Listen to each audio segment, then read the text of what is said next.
Siap, Yai Dawab.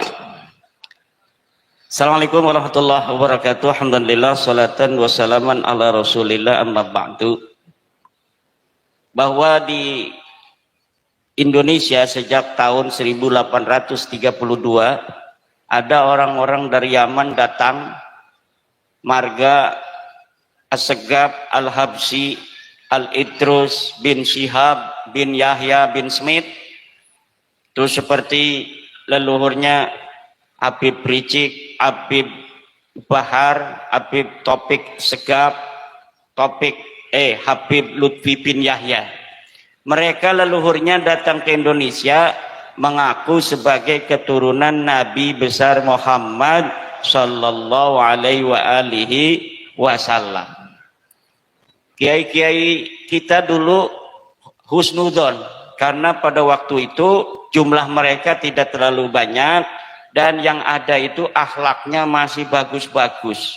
Ama kiai itu luar biasa cium tangannya, luar biasa menghormatinya. Akhirnya dengan berjalannya waktu sampai tahun 2015-an ini mulai keluar caci maki kepada pemerintah, caci maki kepada ulama NU, caci maki kepada Banser, caci maki kepada ketua Ansor. Kemudian saya di dalam hati ragu, apa benar orang-orang model begini adalah keturunan daripada Rasulullah Muhammad sallallahu alaihi wasallam. Tapi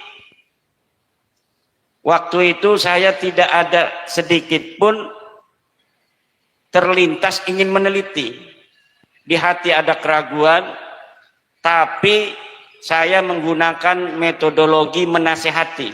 Saya bikin video bahasa Arab agar tidak dipahami orang untuk menasehati para kabib-kabib ini, bahwa seyogianya kepada para orang-orang yang mengaku dirinya keturunan Nabi, agar anak-anaknya tidak diberitahu bahwa mereka keturunan Nabi, agar tidak sombong. Itu masih ada videonya di YouTube Islam Aktual TV.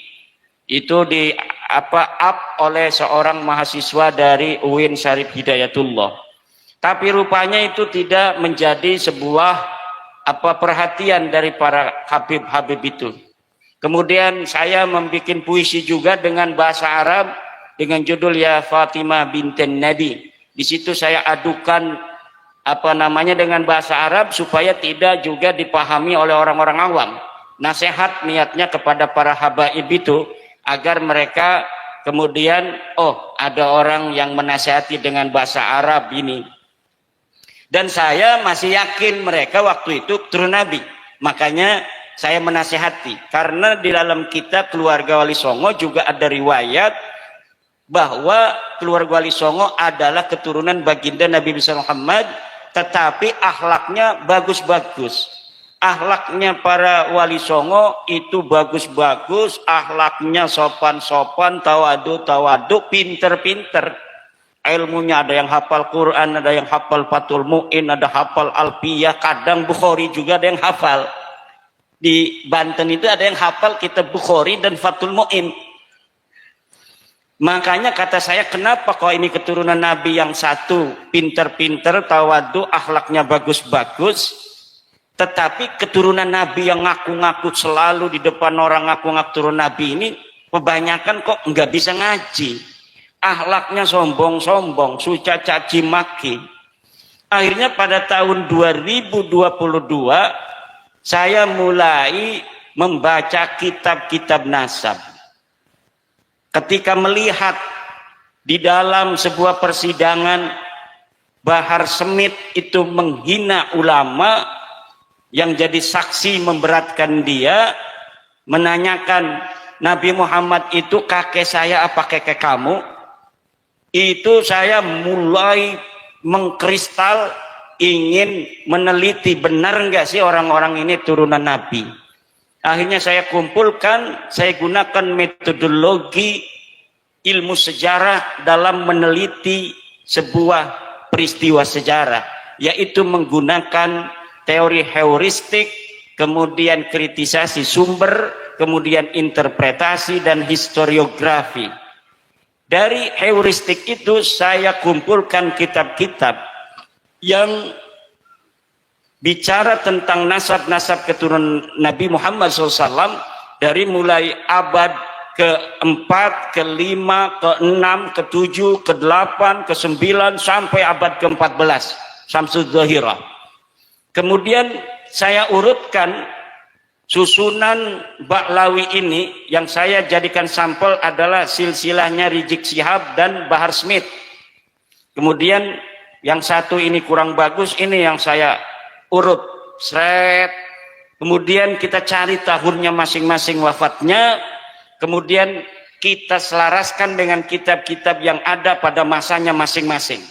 Karena kitab-kitab nasab keturunan Nabi itu sudah ada. Setiap abad itu ada kitabnya. Sesuai tidak ke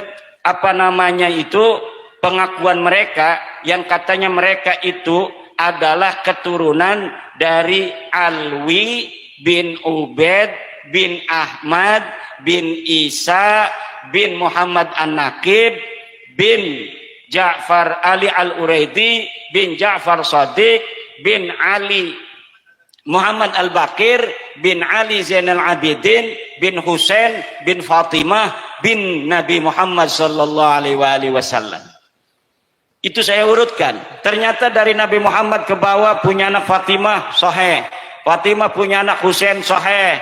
Husain punya anak Ali Zainal Abidin sahih. Ali Zainal Abidin punya anak Muhammad Al-Bakir sahih. Punya anak namanya Ja'far Shadiq sahih. Ja'far Shadiq punya anak Ali Al-Uraidi sahih.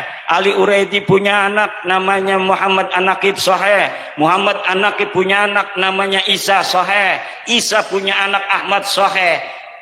Ahmad punya anak Ubaid. Ini mentok.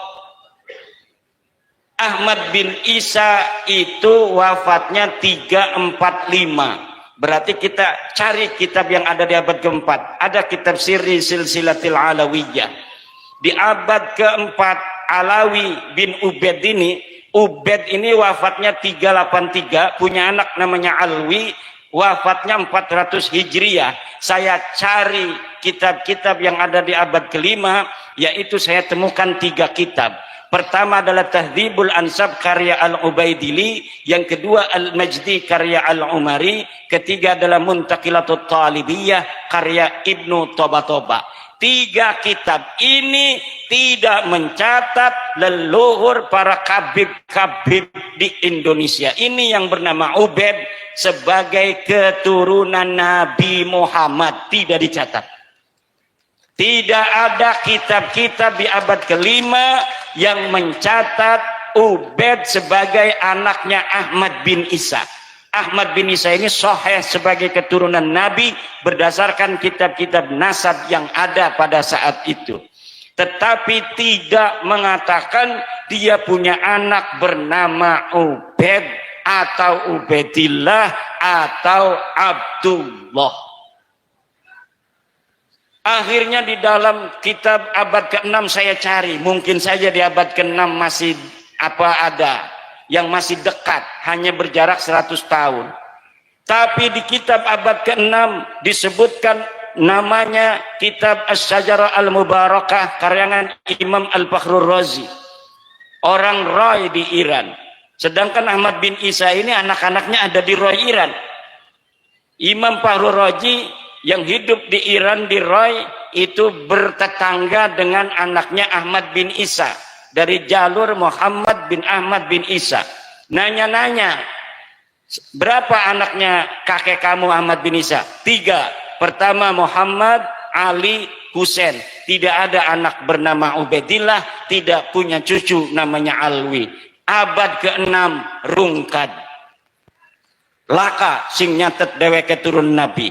Abad ke-7 ditemukan kitab Al-Fahri. Apakah betul itu keluarga Kabib itu ditulis di abad ke-7 yang namanya Alwi, Ali punya anak namanya Muhammad, Muhammad punya anak namanya Alwi lagi. Kan mereka ada di abad ke-6. Apakah ditulis sebagai turun Nabi? Tidak. Abad ke-6 kitab Al-Fahri, kitab Asy-Syajarah Mubarakah Kemudian abad ke-7 kitab Al-Fahri, abad ke-8 kitab Al-Asili. Tidak ada satupun yang mencatat keluarga Kabib ini, keturunannya ke atas, leluhurnya itu sebagai keturunan Nabi. Teu aya alias ora ono. Abad ke-7 ke-8 rungkan. Abad 9 Ibnu Inabah mengarang kitab Umdatul Talib Al-Kubra. Di dalam kitab itu mencatat nama Ahmad bin Isa dan anaknya. Tidak ada nama Ubaid dicatat sebagai anak Ahmad. Tidak ada Ubaid, Alwi, Muhammad, Syahid Mirbat, Paki Muqaddam dicatat pada abad ke-9 sebagai keturunan baginda Nabi. 550 tahun sejak wafatnya Ahmad bin Isa 345 sampai kemudian keluarga Ba'lawi ini, leluhurnya Rizik Syihab mencatat di dalam kitabnya sendiri namanya Al-Burqatul Musyiqah 895 Hijriah bahwa dia keturunan Nabi dari jalur Ahmad bin Isa yang wafat 345 itu. Jadi ada kekosongan riwayat, kekosongan dalil selama 550 tahun. Tidak dicatat, tidak dikenal Ubaid ini sebagai anaknya Ahmad bin Isa 550 tahun. Setelah 550 tahun baru mereka mencatat nama diri mereka sebagai keturunan Nabi. Nah, Kiai Dawam sekarang ini nyatet anak saya 3, cret. Tahun 2024.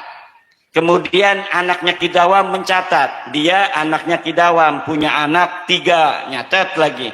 Terus cucu-cucunya Ki Dawam sampai 550 tahun anaknya cuma 3. Dadan, Didin, Dudun. 3 misalnya anaknya. Dicatat terus sampai 550 tahun bahwa Kiai Dawam anaknya 3, Dadan, Didin, Dudun. Pas 550 tahun yang akan datang, tahun 2524, ada orang yang nyangkol bahwa Kiai Dawam punya anaknya 4, Dadan, Didin, Dudun tambah 1, Dodon. Lah iki kira-kira adanya Dodon yang diaku oleh anaknya Dodon, keturunannya si Dodon enggak? Yang ada 500 tahun lagi, bahwa saya juga keturunan dari Kiai Dawam. Dulunya Kiai Dawam ini adalah ketua PCNU Kabupaten Kebumen. Pengen punya keturunan leluhur yang ketua PCNU. Dia nyangkol sama namanya Kiai Dawam yang katanya punya anaknya 4. Padahal di kitab-kitab lainnya keturunan Kiai Dawam nulisnya selama 550 tahun, setiap generasi anak butuh buyut jangka wareng kerepak balung udah gantung siwur, itu semuanya nyatet anaknya Kiai Dawam cuma 3, Dadan, Didin, Dodon. Tidak ada anaknya bernama Dadan, Didin, Dudun, tidak ada anaknya bernama Dodon. Maka adanya Dodon ini palsu apa asli? Asli apa palsu? Kalau tidak ada nama Ubaid disebutkan sebagai anaknya Ahmad selama 550 tahun, leluhur Habib ini namanya Ubaidillah, punya anak namanya Alwi. Nah, maka disebut Ba'alawi karena anaknya Alwi bin Ubaid. Ubaid ini katanya anaknya Ahmad bin Isa. Sementara kitab nasab mengatakan anaknya Ahmad bin Isa cuma 3, Muhammad Ali Husain tidak ada anaknya namanya Ubaid. Lalu 550 tahun muncul nama Ubaid. Kira-kira menurut ibu otaknya waras, iki anak palsu apa anak asli? Asli apa palsu? Ya mekonon beres kuis. Berarti kemudian keturunannya mengaku keturunan Ahmad bin Isa, diterima apa ditolak? Tolak apa terima? Karena Ahmad bin Isanya ini adalah keturunan Nabi, ketika dia tidak terverifikasi sebagai keturunan Ahmad bin Isa, berarti dia tidak terverifikasi sebagai keturunan baginda Nabi besar Muhammad sallallahu alaihi wasallam. Maka disimpulkan oleh saya bahwa kabib-kabib yang ada di Indonesia ini semuanya, baik bin Syihab, Ba'lawi bin Al-Idrus, bin Yahya, bin Semit, As-Segaf, semuanya bukan keturunan baginda Nabi besar Muhammad sallallahu alaihi wasallam. Kemudian Pak, Bu, ada seorang doktor dari Badan Riset dan Inovasi Nasional mendukung kajian ilmiah saya itu. Benar Kiai katanya itu, mereka bukan turun Nabi. Kenapa? Karena mereka sudah tes DNA. Keluarga mereka di Yaman sudah tes DNA 180 orang dan terverifikasi hasil tes DNA mereka menyatakan mereka bukan keturunan Nabi. Keturunan Nabi haplogrupnya J1, mereka haplogrupnya G. Jangankan mereka keturunan Nabi, keturunan Arab saja bukan. Akhirnya ketika tes DNA ini kuat, mereka sekarang berfatwa bahwa tes DNA hukumnya haram. Karena apa? Kalau tidak haram nanti takut dites DNA. Dan ini dapat dipertanggungjawabkan secara ilmiah.